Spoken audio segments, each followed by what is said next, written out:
Не само молитва ще ви прочетеме.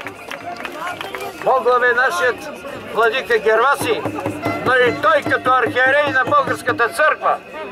Архиерей в несъгласие с официалната църква ще благослови вашият протест, за да ви вдъхне сили и упование в Бога. Напред до окончателна победа!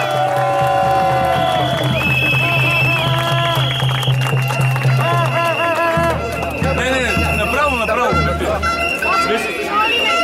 Брати и сестри, скъпи приятели, Българската православна църква винаги е била с народа си. Това, че сме малко, не значи нищо. Където архиерея, там е и църквата.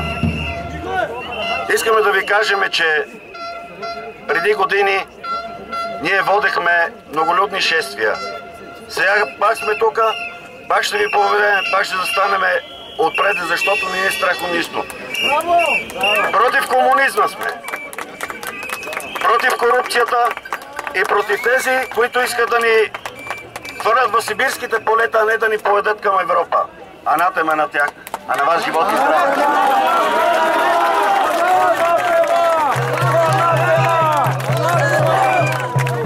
Скъпи брати и сестри, скоро ще станат 70 години, 69 години, откакто ни смачкаха като народ.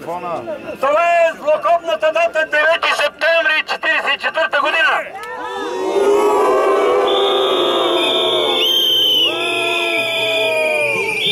Оттам започнаха всички неприятности.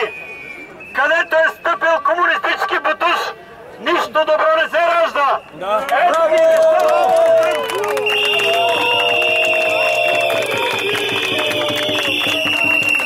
Не са 23 години, както ги пишеме, а са 69 години и 70 ще започнат. Нека бъдем